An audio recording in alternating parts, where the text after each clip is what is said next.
नमस्कार, आप देख रहे हैं देश का नंबर 1 न्यूज नेटवर्क टीवी 9। मैं हूं याचना शर्मा। और आइए सबसे पहले आपको बता दें कि बॉम्बे हाईकोर्ट ने महाराष्ट्र में 11वीं के एडमिशन्स पर 30 जून तक रोक लगा दी है। हाईकोर्ट ने महाराष्ट्र के जूनियर कॉलेजों में सरकार की तरफ से लागू विवादास्पद 90-10 आरक्षण फॉर्मूले पर दायर कई याचिकाओं की एक साथ सुनवाई करते हुए ये निर्देश दिया है। खबर के अनुसार हाईकोर्ट ने फिलहाल महाराष्ट्र सरकार के अध्यादेश पर कोई आदेश या टिप्पणी नहीं दी है और इसी मामले की अगली सुनवाई 29 जून मुकर्रर की गई है। समझा जाता है कि 29 जून को ही हाईकोर्ट में फॉर्मूले पर दायर याचिकाओं की सुनवाई होगी। हम आपको ये भी बता दें कि महाराष्ट्र सरकार की तरफ से राज्य जूनियर कॉलेजों में दिए गए 90% आरक्षण के फैसले का कड़ा विरोध हो रहा है और इस फैसले के खिलाफ अब तक हाईकोर्ट 7 याचिकाएं दायर हो चुकी हैं।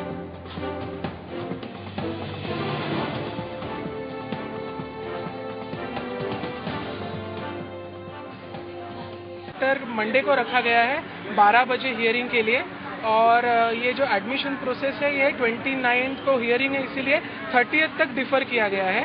और जो ऑनलाइन फॉर्म्स वगैरह जो भी होंगे स्टेट को उन्होंने ऑनलाइन फॉर्म सबमिट करने को दिया गया, लेकिन फॉर्म्स प्रोसेस कुछ नहीं होगा। ये मैटर का हियरिंग का डिसीजन मंडे को ही आएगा, ऐसे कोर्ट ने कहा है। और सब पार्टीज को बराबर से वक्त देके सुनेंगे और फिर उसी दिन उसका निर्णय आ जाएगा, ऐसे कोर्ट ने कहा है। हमारे तरफ से तो हमने यही दलील की है कि ये फिजिबल नहीं है, लेकिन स्टेट का जो कहना है वो अभी तक हमको पता नहीं क्या है। उनके एफिडेविट में से तो ऐसा कुछ लॉजिक नजर नहीं आ रहा, लेकिन फिर भी कोर्ट उनको मंडे को सुनेगी और उसके बाद ही निर्णय होगा। कारण कुछ भी नहीं है, क्योंकि उसमें इंटरवेनिंग एप्लीकेशंस भी बहुत हैं जो एसएससी स्टूडेंट्स की तरफ से आए हैं, तो इसीलिए सबको बराबर का वक्त मिलना चाहिए सुनने के लिए। इसीलिए उन्होंने एफिडेविट्स और रिजॉइंडर्स फाइल करने के लिए मंडे तक का वक्त दिया है। कोर्ट के इस फैसले पर छात्रों में क्या प्रतिक्रिया है, इस बारे में कुछ छात्रों से बात की हमारे संवाददाता निवेदिता मिश्रा ने।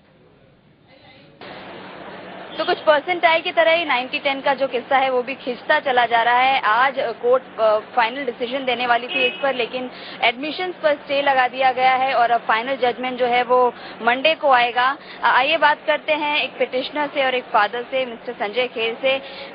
ये बताएं कि आज फाइनल डिसीजन आने वाला था लेकिन वो मंडे तक के लिए पोस्टपोन कर दिया गया है। थोड़ा डिसअपॉइंटमेंट है आपको?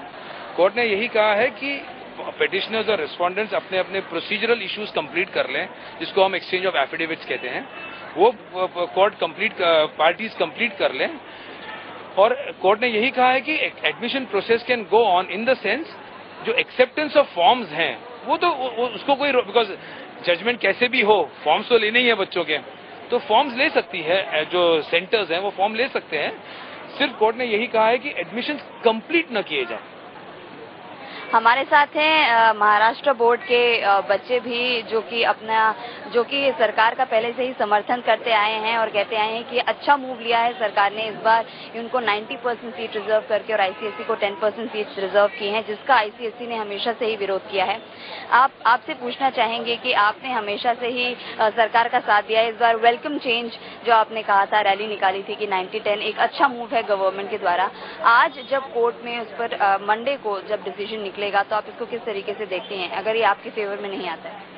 I wouldn't say it's wrong. Actually, 90-10 scheme is not too good. We would suggest 80-20 or something which doesn't make them also feel कि वो लोग they are not fit to study or just make them feel that उन लोग को नहीं मिलेगा admission और वो सब. It's good ऐसे right now तो we can only say that the case is in favor of the SSC people because we are in more numbers and जिस तरह के पिछले बार इन्होंने परसेंटाइल केस जीता था, इस बार भी अगर ऐसा कुछ होता है तो आपको लगता है कि फिर जो महाराष्ट्र बोर्ड के स्टूडेंट्स के इस बार चांसेस शायद बढ़ गए थे अच्छे कॉलेजेस में एडमिशन के, वो थोड़े कम हो जाएंगे?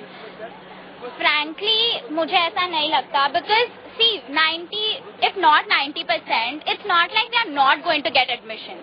See, we are also well studied. We know we are going to get admission somewhere or the other, even if we don't win the case. It's actually चलेगा, like see, not that we have to win it, कि ऐसा कुछ नहीं है, पर नहीं होगा तो it's not really. तो ये थे आईसीएसई के पेरेंट्स और एसएससी के स्टूडेंट्स जो काफी पॉजिटिव अप्रोच रख रहे हैं मंडे के डिसीजन को लेकर और यही चाहते हैं दोनों ही पक्ष कि डिसीजन जो भी हो इसके बाद जो एडमिशन प्रोसेस हो वो तुरंत शुरू हो जाए ताकि सभी को कहीं ना कहीं एडमिशन जरूर मिले। कैमरा पर्सन कृष्ण राज के साथ निवेदिता मिश्रा, TV9। और अब इस बुलेटिन में मुझे दीजिए इजाजत। अगले बुलेटिन के लिए बने रहिए TV9 के साथ, क्योंकि अगले प्रोग्राम में आपको दिखाएंगे कि कैसे बचा जाए स्वाइन फ्लू से।